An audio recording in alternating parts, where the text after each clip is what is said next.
बिस्मिल्लाहिर्रहमानिर्रहीम। Finance act 2021 में बर्फ़ और पानी जो कि पहले serial number 27 6 schedule sale tax act के तहत एग्जम्प्ट थे, उनके ऊपर सेल्स टैक्स ऐड कर दिया गया। जो एंट्री नंबर 27 थी, सीरियल नंबर 27 थी 6 शेड्यूल की, उसको फ़ाइनेंस एक्ट 2021 के ज़रिए ओमिट कर दिया गया है, जिसका सादा सा मफ़हूम मतलब ये है कि जो बर्फ़, आइस और पानी जो वाटर है, इसको अब टैक्सेबल गुड्स में शुमार किया जाएगा और इनके ऊपर जो सेल टैक्स एक्ट के तहत रेगुलर जो टैक्स लाज अप्लाई होते हैं, इनके ऊपर वो टैक्स लाज अप्लाई होंगे। इसका बैकग्राउंड अगर हम समझने की कोशिश करें तो बेसिकली जो चीज़ नज़र आती है,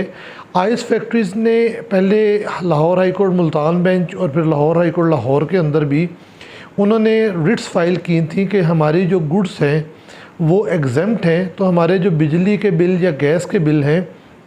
उनके ऊपर जो फर्दर टैक्स और एक्स्ट्रा टैक्स चार्ज होता है, जो कि अनरजिस्टर्ड को चार्ज होना होता है, वो हमसे वसूल ना किया जाए। इसके ऊपर Multan bench Lahore high court और Lahore bench Lahore high court ने जो टैक्स पेयर थे उनकी फेवर में फ़ैसला दिया कि आइस फैक्ट्री से, क्योंकि इनकी जो सप्लाई ऑफ गुड्स है वो एग्जेम्प्ट हैं, तो इनसे एक्स्ट्रा टैक्स और फर्दर टैक्स यूटिलिटीज़ के अंदर चार्ज ना किया जाए।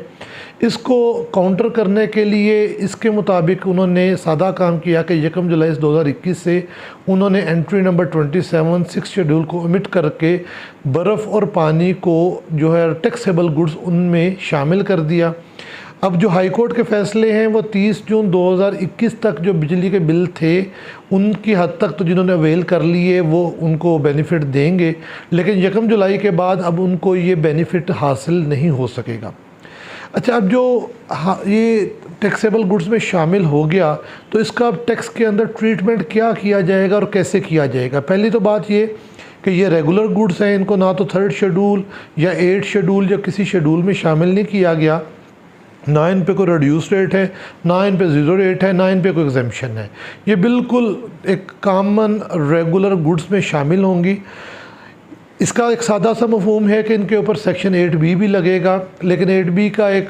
इसके अगर हम स्पेशली इन दोनों के रेफरेंस से बात करें तो ना तो आइस फैक्ट्रीज़ को पीछे से कोई रेगुलर इनपुट मिल सकता है, जो मिलना है, चूँकि उन्होंने पानी लेना है, पानी को उन्होंने बर्फ़ बनाना है, और जो वाटर प्लांट्स हैं, जो ROs लगे हुए हैं, जो मिनरल वाटर्स के प्लांट्स हैं, उनके लिए भी कोई पीछे से इनपुट नहीं मिलेगा, नहीं मिल सकता। तो इनकी हमेशा पेमेंट जो है वो अपने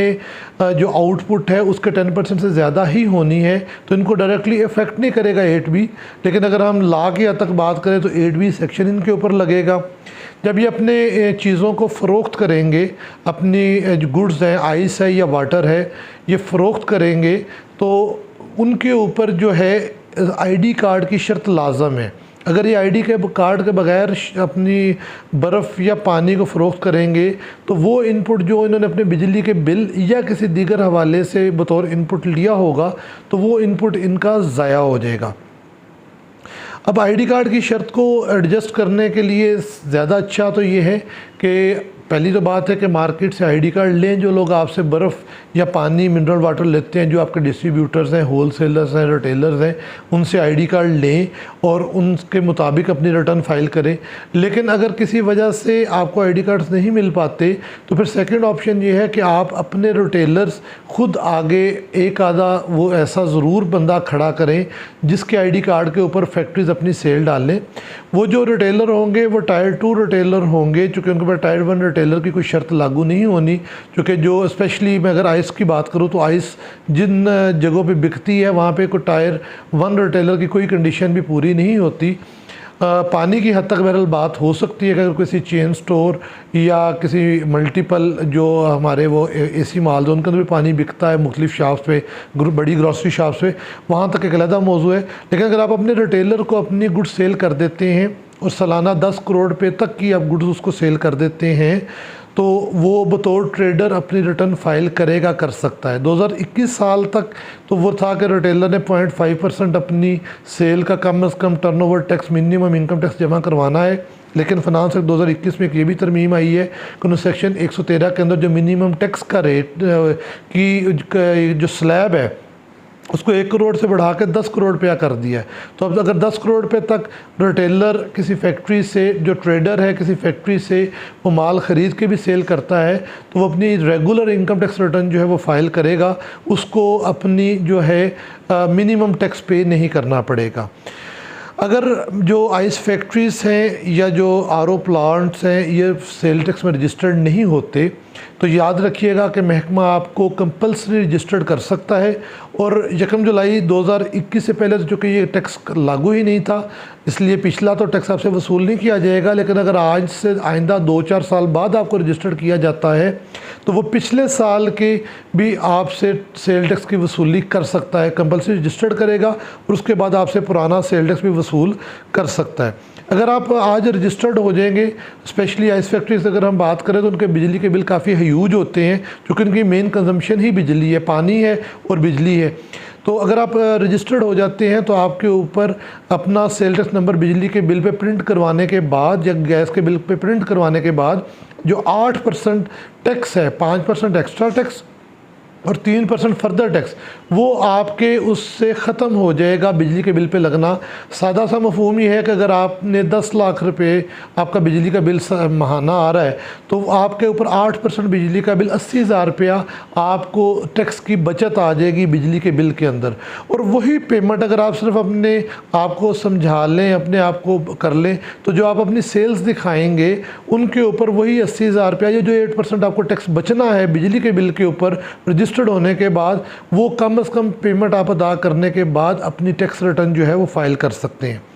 तो इस दूसरा जो 17% सेल टैक्स होगा वो बतौर इनपुट आपको आपकी जो गुड्स हैं उनके अगेंस्ट आपको बतौर इनपुट मिलेगा। और जो आपकी आउटपुट पेमेंट है जो आपने सेल टैक्स अदा करना है उसमें से बिजली के बिल में अदा किया गया जो 17% टैक्स है वो आप उसके अंदर एडजस्ट कर लेंगे और बाकी का जो मानदार टैक्स है वो अदा कर देंगे। और जो आपको 8% टैक्स बिजली के बिल में बचा हुआ है वो टैक्स आपकी टैक्स अदायगी को पूरा करने के लिए बहुत हद तक वो काफ़ी होगा। ये ज़रूर ज़हन में रखिएगा कि जो आईडी कार्ड के ऊपर आप अपनी सेल करेंगे तो वहाँ पे फर्दर टैक्स आपको अदा करना पड़ेगा अगर वो बंदा सेल टैक्स रजिस्टर्ड नहीं। जैसे मैंने शुरू में कहा कि इनको एक रेगुलर गुड्स में शामिल कर दिया है, सेल टैक्स के तमाम कवानीन अब इस पर लागू होंगे। तो वो अगर आप अपने रिटेलर को वो गुड्स सेल करेंगे तो वो आपको 3% फर्दर टैक्स देना पड़ेगा जो कि एक्स्ट्रा कास्ट आपके ऊपर हो सकती है। दूसरा ये है कि अगर आपकी एनुअल जो सेल्स हैं, दोनों बात कर लेते हैं आइस फैक्ट्रीज़ की भी और जो वाटर ट्रीटमेंट वाटर प्लांट है, आरओ प्लांट्स हैं, उनके हवाले से अगर 25 करोड़ तक सालाना सेल्स हैं तो आप अपनी इनकम टैक्स रिटर्न जो है बतौर जो है SME small and medium enterprises के तौर पे जो फाइनेंस एक्ट 2021 में एक नया कंसेप्ट दिया है इनकम टैक्स ऑर्डिनेंस में, उसके तहत आप अपनी इनकम टैक्स रिटर्न जो है वो फाइल कर सकते हैं। और उसके अंदर एक सादा सी चीज़ है कि अगर आपकी 25 करोड़ रुपए तक की सेल्स है तो आप अपने प्रॉफिट का 15% या अगर आप एफटीआर की ऑप्शन लेना चाहते हैं तो प्रॉफिट का 0.5% बतौर टर्नओवर 0.5% बतौर टर्नओवर टोटल सेल का आप एफटीआर ऑप्शन के लिए अदा करें तो आप अपनी एसएमई की रिटर्न फाइल कर सकते हैं।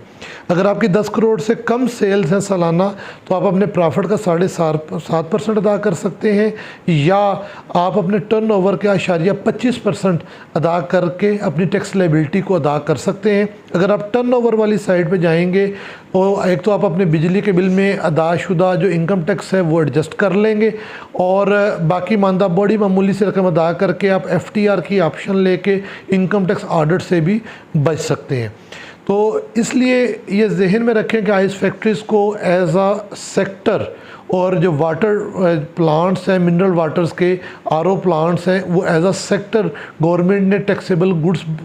सेल टैक्स के अंदर ऐड कर लिए हैं। इनको चाहिए कि फिल फॉर अपने आप को सेल टैक्स रजिस्टर्ड करवाएं ताकि कल को दीगर कानूनी कबाहतों से आप बच सकें। बहुत शुक्रिया।